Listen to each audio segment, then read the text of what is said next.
This morning, as I woke up and as I'm talking to the Lord, and I began to do this thing where I listen to some worship music and some music in the mornings, and I'll just be talking and thinking and just kind of praying. And this morning, I had a couple of things pop on my heart. First off and foremost was the Ten Commandments.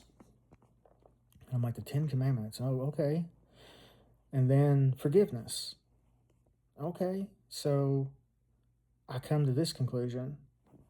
I've broken all 10 commandments. Have you?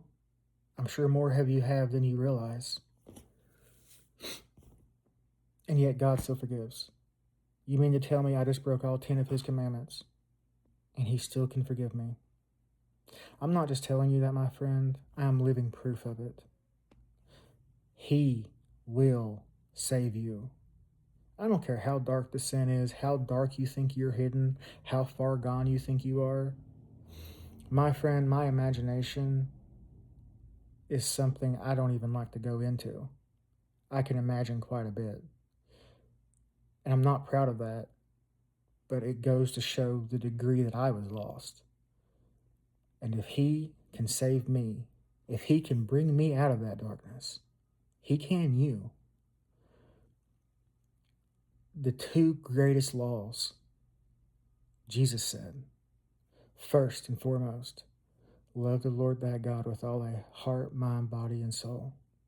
Second is likened to the first, love your neighbor as yourself. Those two commandments, those two laws, can the entire Bible be built upon? It says a lot, right? He doesn't say the Ten Commandments. He doesn't say this big long list. Two simple rules.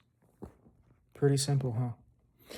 Jesus came to simplify all of the Bible. He was tired of the abominations of sacrifices that meant nothing. He was tired of the sin running rampant in this world. And he knew there had to be only one price. The price of the blood of animals cannot cover the sin of man. We needed a perfect man. We needed a perfect sacrifice. And that's exactly what Jesus was. The perfect sacrifice, the one and done, the atonement for all sin of all man ever. And I truly believe with my whole heart, when he was on that cross, he stayed on that cross because he saw you, he saw me, he saw those who loved him and would come to him and would look to him. He said, Father, I have not lost one that you have given me. I thought I was lost. I was that sheep that went astray from the 99. And what did the Lord do? He left the 99 and came for me. I was in a place so dark, so far, but he came. And when he got a hold of me, oh boy, does he get a hold of you. And he will open up so much to you. It's hard for some people to understand how you can forgive someone. Because, let's face it, I couldn't forgive myself for a long time.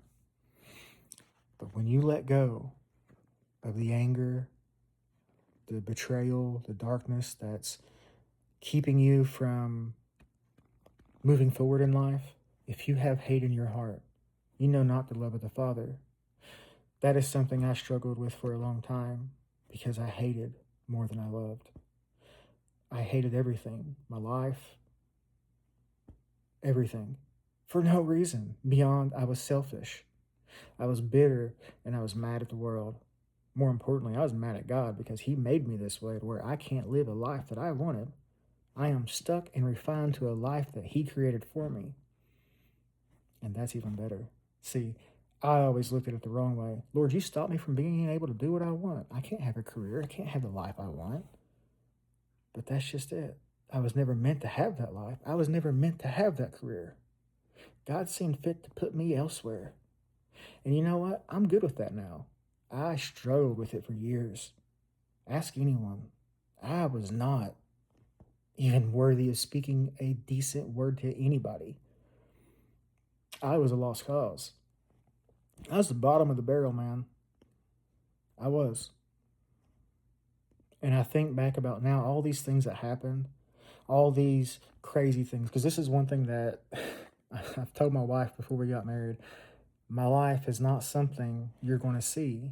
in normal lives. It's like you're going to see things, hear things, feel things, experience stuff that is just nonsense. It's because that's the way that I am beautifully made, so flawed and broken. And it's amazing that God can use a broken man to do anything. Like, that is just, it's beyond me. The fact I'm sitting here talking to you is nothing more than a sheer miracle from Jesus himself. He saved me and seen fit for me to speak this even right now, to make you sure that you hear. You're not too far gone, my friend. You're never too far gone. He's still standing there just like a patient father or mother does when their 2-year-old, 3-year-old's throwing a temper tantrum in the front of the whole world. He's standing there watching you like, are you done now? Are you done? Come on now, get it out. Let's go. Because that's what the Lord wants. He wants you to get it out with him. Don't be afraid to talk to him. You're going to yell at him? Yell at him. But be prepared to get yelled back at. I mean, I'm telling you, he may not physically yell at you, but that backhand you will feel. I felt that backhand more times in my life than I can imagine, and I deserved every bit of it. I look back now at all these bad things that happened to me, and I laugh about it. Because it's funny, because it's almost like the Lord said, son, I told you no. I wanted you to go this way. Don't, no. So he puts a stop to it. And that's the thing that was so amazingly beautiful that I see now. He put the stop to the crap that I was doing. He's, no, son, you ain't doing this. You get away from it. And he would steer me another way.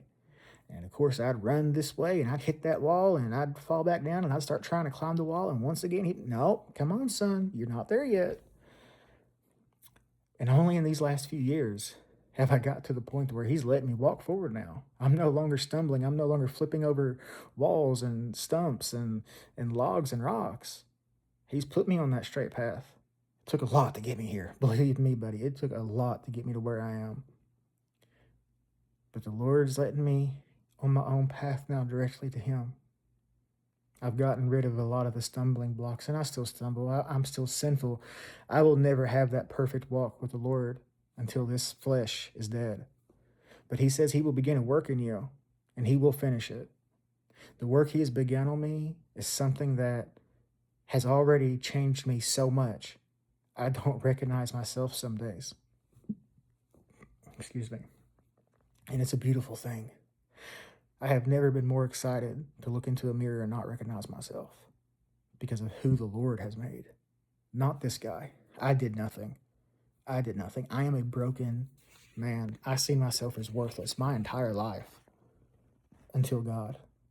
And he made me see that all that stuff that I thought was making me worthless was making me stronger. I'm not trying to say I'm a strong person. I'm not.